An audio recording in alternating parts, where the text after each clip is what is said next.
fear that some of these are going to be redundant, and I'll apologize if they've been asked several times. I just wanted to kind of clear them up myself. Earlier today, I heard you talk a bit about the phase 1 and phase 2 of the estimates for the coal mine, how that was proceeding. With that in mind, the preliminary process, phase 1, if I understand it correct, was where you all solicited Skanska, was it Woodbury and Westmoreland. Can you tell me just a little bit about what that phase was? And I asked that question of Pace earlier, but really, what was the process in phase 1? How detailed was that? First of all, Evercore was our advisor. So Evercore managed that overall process for us. And what they did is they created a parallel data room to the one that PHP had. They issued a solicitation, a general solicitation to a number of parties.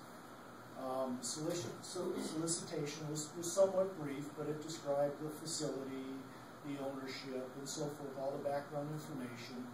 And then they had access to the data room. And the whole intent of that process was to get to indicative level pricing for the owners. And it was just, again, it was the first step to say, you know, based on what we know today, based on what the interest level is for miners, are we in the ballpark of where we think we need to be based on our discussions with BHP, which were going on simultaneously.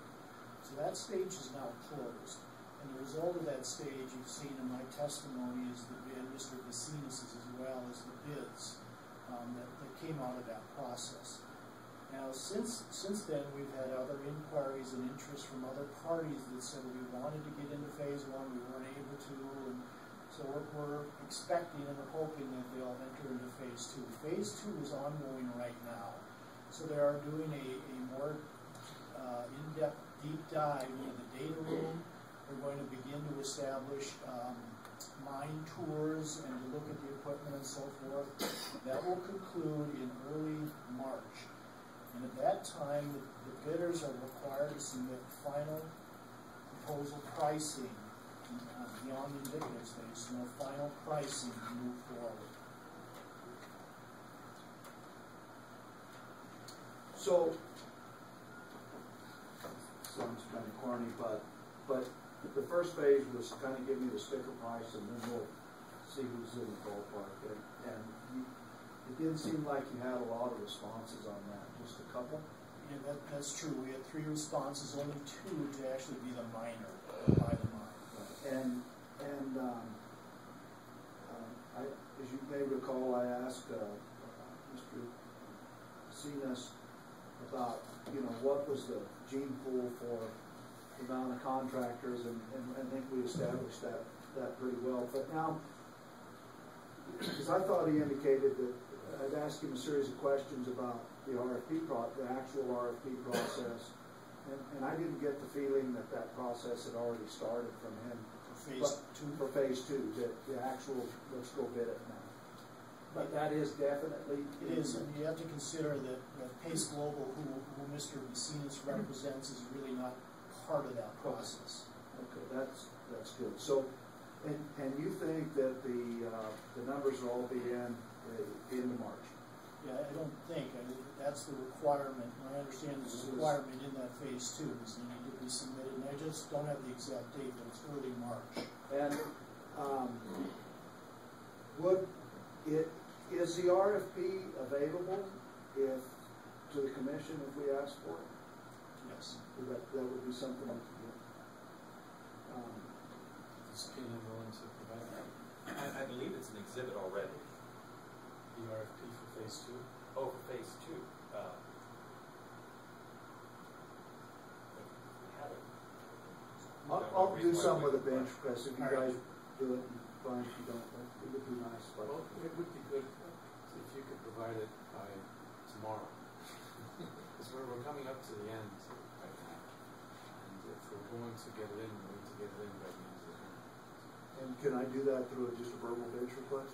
Absolutely. Okay. let's do that.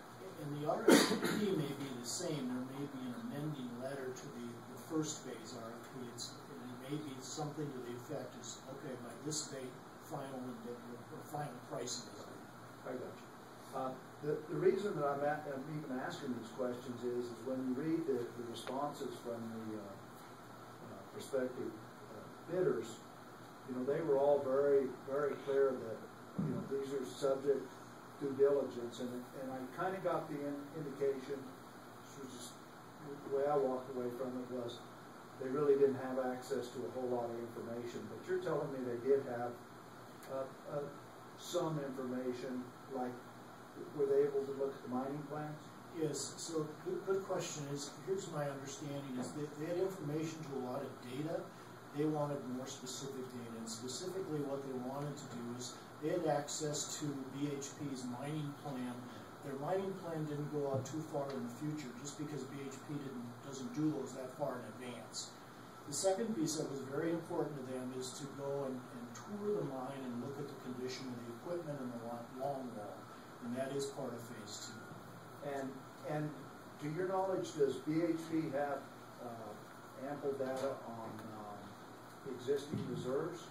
In other words, if they've done enough exploratory work, yes, that a contractor would be able to determine or be able to build a mining plan, or would they have to do more? No, I'm confident that they could build a mining plan based on what the known reserves are. In phase 2 RFP, do you know about how many contractors were solicited? It was the same group as the initial solicitations. They're all, we were told they could continue on with the process. But more than just the 2 that responded? Yes. Could it be less than 10? I would guess less than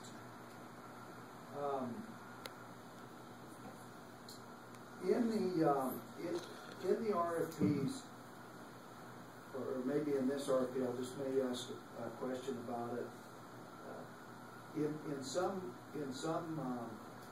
operations contracts, I believe I've seen in the past where the contract operator may be responsible for coal quality to the plant.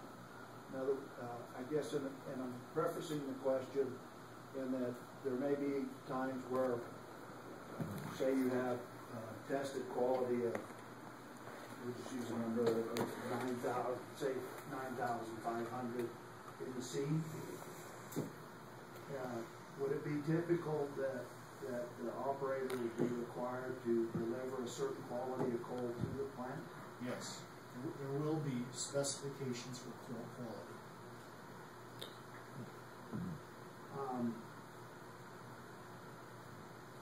And I think I also heard you today talk about that you estimated that there's about 60 million tons of reserves currently in the BHP mine? No, that was referring to the Ute. Okay.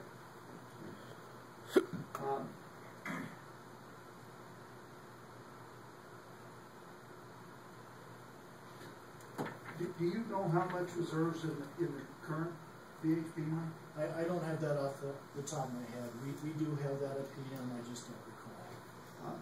The reason I was asking, if we've heard some talk about during the bridge plan we could stockpile a certain amount of coal and that would last so many days or so many months or whatever. How difficult would it be to stockpile 5 million tons of coal? I mean, if you got really aggressive and mined like heck before the contract ended. Mr. Area Examiner, I'm not sure exactly where we're at. We are into confidential information. Yes, I think I would agree with that. With regard to we will go into the confidential portion of the transcript, and I'm not sure, sir, that have you done a confidentiality agreement? Well, you'll have to leave for this portion of it. And we may have recordings now. I think part of this is being recorded.